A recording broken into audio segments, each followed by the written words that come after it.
Curious George at the baseball game.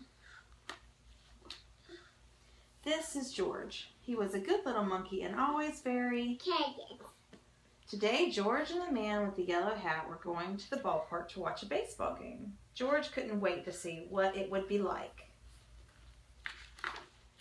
At the baseball stadium, the man with the yellow hat introduced George to his friend, the head coach of the Mudville Miners. He had arranged for George to watch the game from the dugout. What a treat! George got a Miners cap to wear. Then he sat on the bench with the players. He felt just like part of the team. The players cheered a Miners home run. George cheered too. The players groaned at a Miners strikeout. George groaned too. Then George noticed one of the Miners coaches making funny motions with his hands. He touched his cap. He pinched his nose. He dusted off his shoulder. Thought George, maybe this was another way to cheer on the team. So George made some hand motions too. He tugged at his ear. He rubbed his tummy, and he scratched his chin. Just then, a Miners player got tagged out at second base. The player pointed at George. "That monkey," he said. "He distracted me with his funny signs." Oops. The coach had been giving directions to the base runner. George's hand signals had taken his mind off the play. Poor George. He had only been trying to be part of the team. Instead, the Miners had lost a chance to score. George watched the rest of the game from the stadium seats, or at least he tried to watch the game.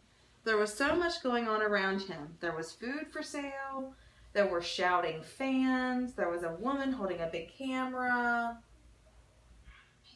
What you doing? What you doing?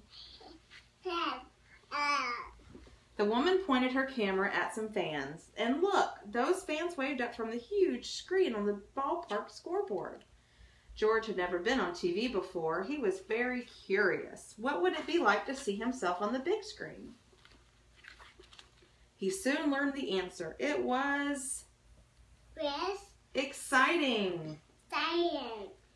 George liked seeing himself on the screen. "Hey you," shouted the camera woman. "Cut that out." Uh-oh. George had gotten a little carried away. He ran off with the angry camera woman hot on his heels. In the busy stadium breezeway, George hid behind a popcorn cart. He waited for the camera woman to pass by. Just then, George heard a noise behind him. It was a quiet little noise, like a sigh or a sniff. What could have made that noise? George wondered. George turned. There behind the cart was a little boy, crying. George wanted to help. He crept out of his hiding place and over to the boy. "Aha! There you are," shouted the camera woman, spotting George.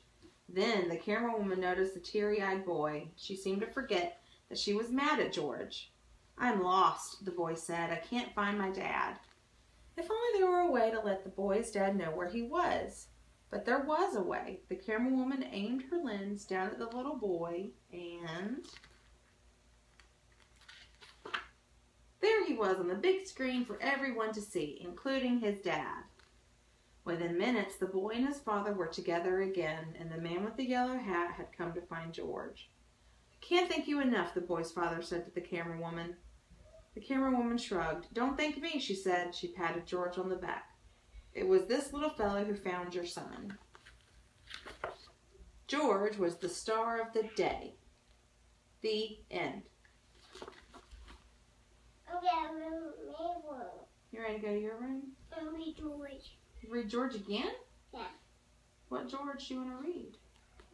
We already read that book. Alex. What book? You want to read Curious George Goes to School? Yeah. What does he do there? In my room. Is it in your room? Yeah. Okay. Well, let's go do that.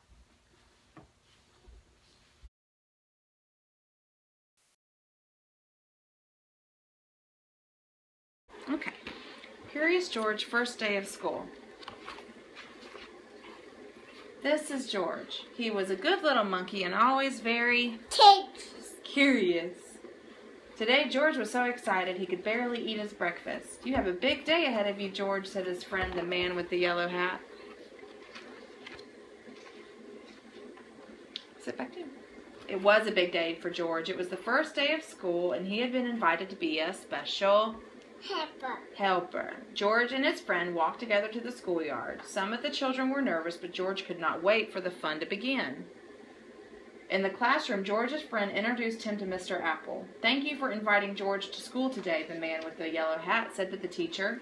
Then he waved goodbye. "Have a good day, George. I'll be back to pick you up after school." The children were excited to have a monkey in class. "George is going to be our special helper," Mr. Apple told them. And what a helper he was. At story time, George held the book. At math time, the children could count on George. And at recess, George made sure everyone had a ball and a well-balanced snack. At lunch, Mr. Apple got out paints and brushes. George saw red, yellow, and blue paint. 3 colors were not very many. George was curious. Could he help make more colors? First, George mixed red and blue to make Purple. Purple, that's right. Next, George mixed red and yellow to make Green. No, Red. orange. Orange. Then George mixed yellow and blue to make Green. green. Finally, George mixed all the colors to make a big mess. The children thought the mess was funny, but Mr. Apple did not. "Oh dear," he said, "we're going to need something to clean this up. Everybody, please sit quietly while I look." George did not mean to make such a mess, but he certainly did not want to sit quietly. He wanted to help. It was his job, after all. George had an idea. In the hallway, George found a closet. In the closet, he found a bucket, and in the bucket, he found just what he needed. A mop. A mop. George was on his way back to the classroom when he heard somebody yell, "Stop, stop! Where are you going with my mop?" The janitor ran after George. "Stop, stop, no running in the halls." The principal ran after the janitor. But George was going so fast and too fast to stop. He grabbed the doorway, swung inside, and splosh! The bucket tipped, the mop dropped, and George slid across the floor. Now the mess was even bigger. Mr. Apple looked surprised. The principal frowned. The janitor just shook his head. And George, poor George, he felt terrible. Maybe he was not such a good helper after all. The children felt terrible too. They did not like to see George looking so sad. They thought he was a great helper. Now they wanted to help him. So the children all lent a hand and some feet. That's right. And before anyone knew it, the mess was gone. "That little monkey sure is helpful," the janitor said. "It looks like Mr. Apple has a whole class full of helpers," the principal added. At the end of the day, when George's friend arrived to pick him up, Mr. Apple said, "Thank you for all of your help, George. We hope you will come help us again." The children cheered. They hoped George would come again too. George waved goodbye to his new friends. What a great day it had been. He could not wait to come back to school. The end. No, we're not going to read another book. Why? Because it's time to go night-night.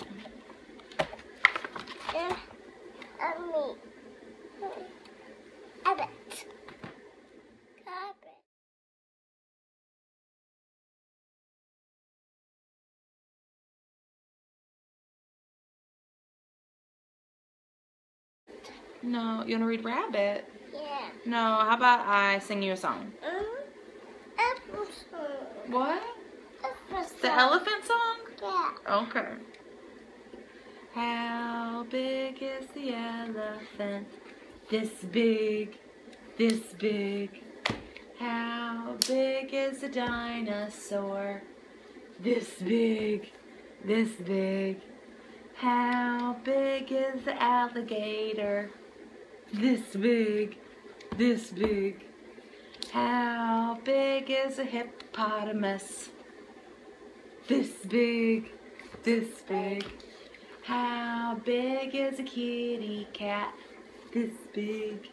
This big. How big is a puppy dog? This big. This big. How big is a butterfly? This big. This big. How big is a Natalie? This big. This big. Yeah. Yeah. Me song. Mimi song? Yeah. Okay. Alright, you gonna sing it with me? Yeah. Okay. Where is dear little Mimi? Where, oh, where is dear little Mimi? Where, oh, where is dear little Mimi? She is so forgiven. No, what? Poppy a hug. Where, oh, where is dear little Poppy? Where, oh, where is dear little Poppy? Where, oh, where is dear little Poppy? He is so forgiving. Natalie a hug. Another song. Another song. Yeah. Okay.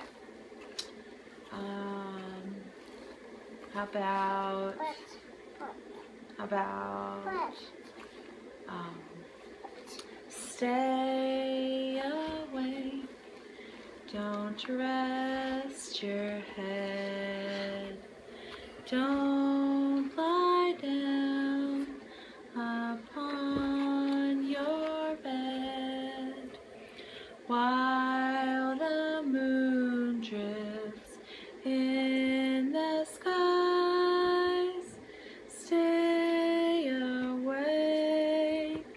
Don't close your eyes. Though the world is fast asleep, though your pillow is soft and deep, you're not sleepy as you seem.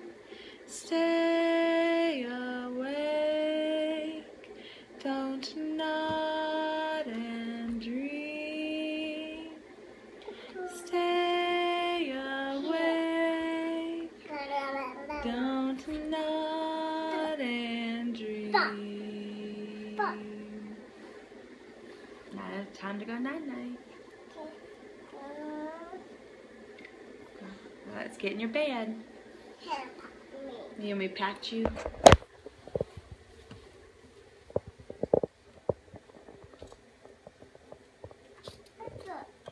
This one. Okay. Oh, you want me to cover you up? Yeah. Okay.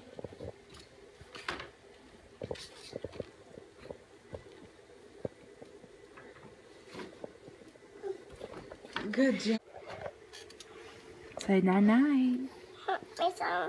Can you say goodnight? We gotta say goodnight. Good Say I love you. night. Say I love you. That's a friend. Oh. Say night-night.